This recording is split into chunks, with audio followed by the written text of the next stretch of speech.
Another very nice thing about this unit is its applications are affecting you right now. There are things that we can talk about in this unit that affect your life right now. And one of those is compound interest, especially right now. The whole world is going through a stage of inflation. And as a way to combat inflation, governments have been raising interest rates. For most people, raising interest rates is a bad thing because most people owe a lot of money. And if you owe a lot of money because you bought a house or you bought a car and you're paying interest, raising interest rates means you're going to pay more than you originally thought for those items. But if you are a student who is living at home with their parents and doesn't have to buy a house and doesn't have to buy a car and has a little bit of extra money, and you're like, I want to put that money in the bank account, well, right now, bank accounts are paying higher interest than they did 5 years ago. 5 years ago, when I would talk about compound interest, I would have to say, well, you have to think a long time ago to when you could actually get interest. Because most banks pay 0% to 0.0% interest on your bank account. So if you put money in the bank, it stays at the same amount. But that's not true anymore. Some of you probably have a savings account, and if you look at your bank balance at the end of the month now, there's a little thing that says interest paid, and they're giving you money. And as a student, it's always exciting when someone gives you money for free. And that's how compound interest works. So what we're going to do is we're going to look at what does it mean for something to have compound interest. Because there's compound interest and there's simple interest. Compound interest means that you not only make money based on a certain percentage, but after that, you make money on the money they gave you as well. It gets compounded that way. So what they have here is a simple example. They say that if you have $100 that pays 2% annual interest, and then it says compounded annually, the compounded part tells you when they're going to pay their interest. Compounded annually means they only pay you interest once a year. So that would mean after 1 year, you would have your $100 plus 2% more, which is $2, and you would end up with $102.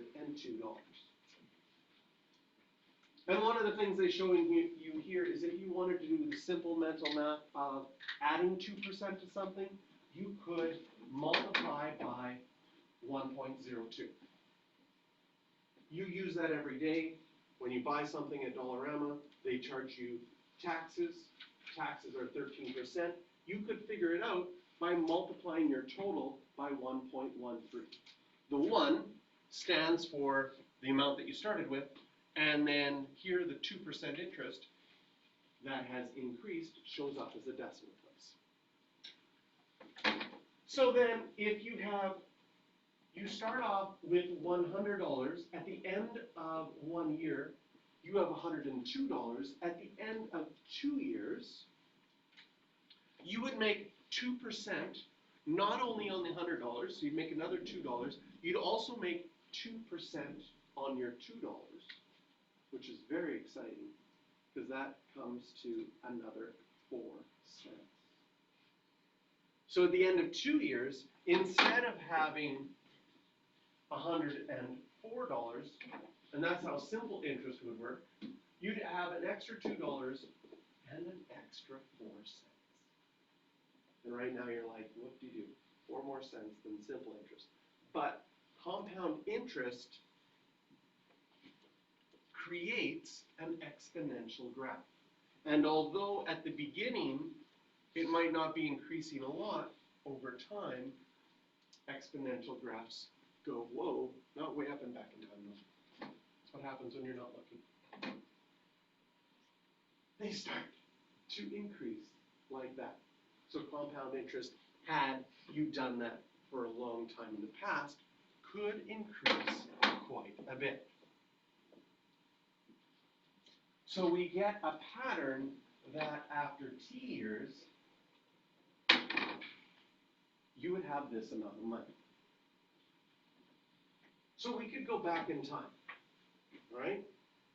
Maybe you travel, you know, you're gonna do very well in life, you invent time travel. And if you invent time travel and could go back in time, there's so many ways you could make so much money. But you're not that smart. And all you do is you go back 100 years and you convince your great-great-great-great-great-grandfather to invest $100 for you at 2% interest for 100 years.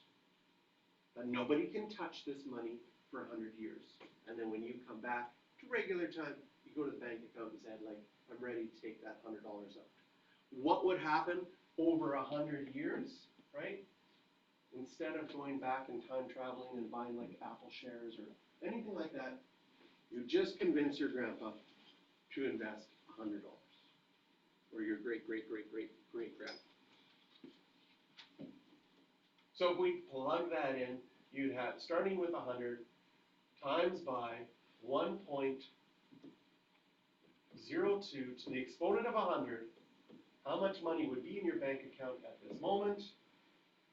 $724. Not a super lot of money. If you could have gone back 100 years, you could have probably done something better. Okay? So it hasn't done a ton. However, had you gone back 1,000 years,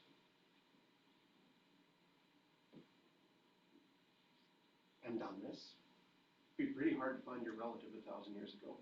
Probably pretty hard to find a bank that would give you 2% interest for the next 1,000 years.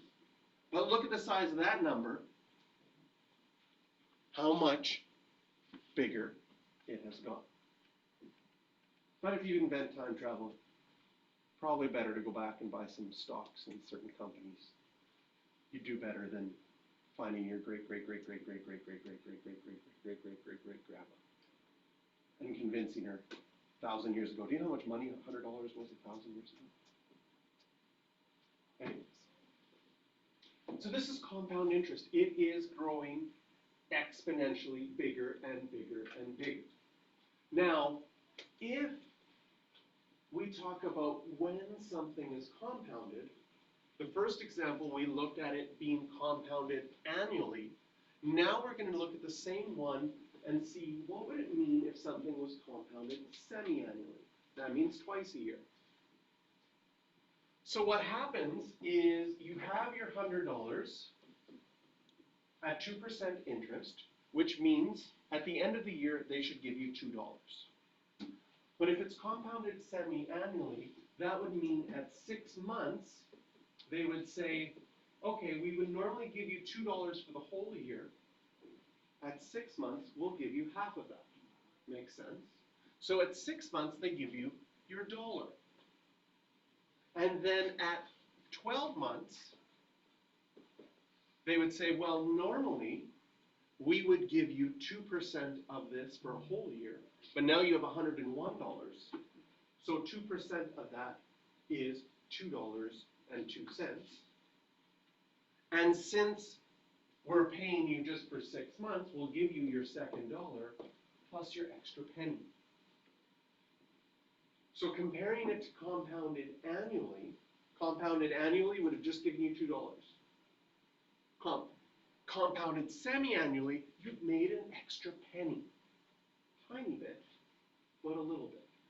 Does it make sense that the more times that are compounded, the earlier you start making interest on interest?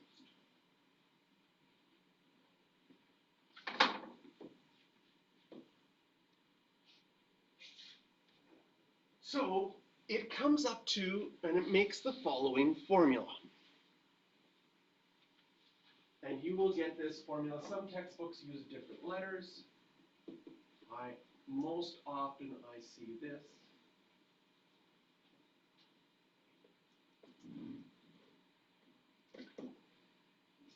And the interesting thing about this unit this year is that none of these formulas are on your formula sheet, which initially sounds scary. Like, do I have to memorize this formula? The answer is no.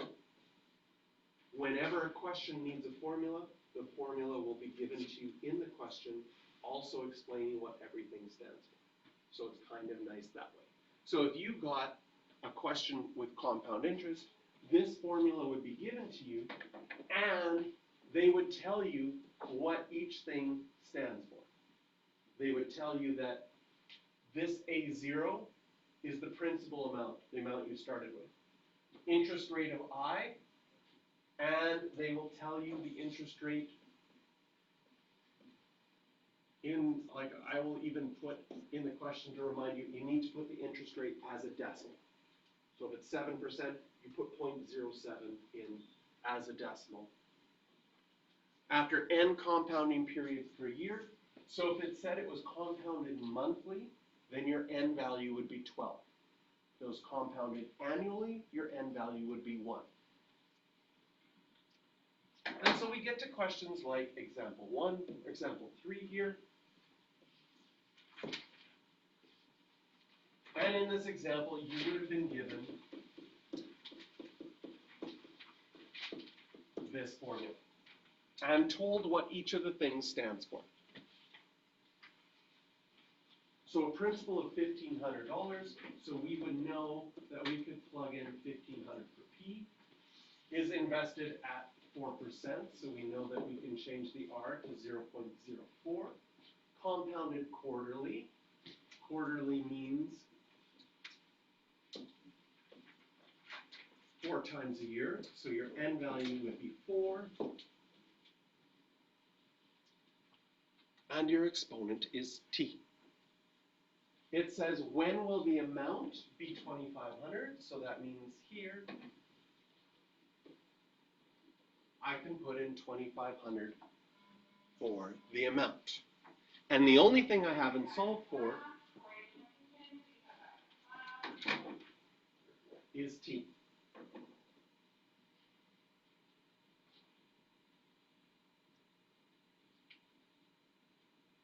To solve this without a calculator, we would have to use our powers chart. Do any of those numbers look familiar on your powers chart? Did we have any decimal numbers on our powers chart? No. So at this moment, the only way that we can solve this is with technology. We are going to learn an algebraic technique later on, but at this moment, what we're going to do is either take out Desmos or a graphing calculator. If we take out our graphing calculator, we're going to put this side into y1, this side into y2. Same thing with Desmos, we're going to create 2 equations. So what does that look like? Well, I'll start with Desmos.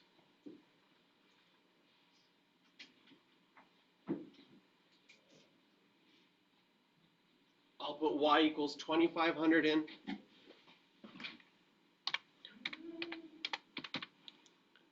I hope it makes sense that you can't see it. Why can't you see it? Because 2,500 is a straight line at 2,500. We're going to need to change our window, like I'd have to scroll up a very long time to see that. And the other side was y equals 1,500 bracket 1 plus 0.04 divided by 4 to the exponent, oops, to the exponent of 4x. And also, I cannot see that one. So we're going to have to work a little bit to see this on our graph, so we can hit our tool button. And I already talked about 2,500 being a straight line. So maybe I'll look up to 3,000. If I do that, they're looking very close. This wouldn't take long to move my graph over and find out that they cross at this point. Click on one of the lines and a little dot will appear to show where they cross. 12.834.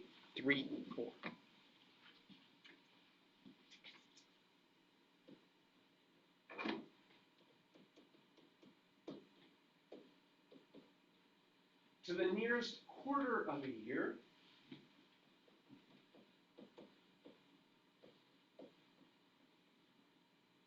that is the weirdest rounding I think I've ever done.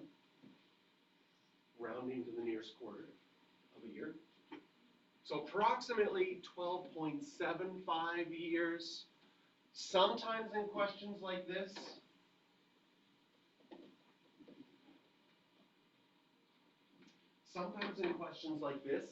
you would say to yourself, well, if you round it down, it won't be a 2,500. So you would have to wait until 13 years to have it over 2,500. So depending on the wording of the question, sometimes your rounding has to be changed as well. I will try to word them so that it's easy for you to figure out the rounding. Okay, questions to do on this one?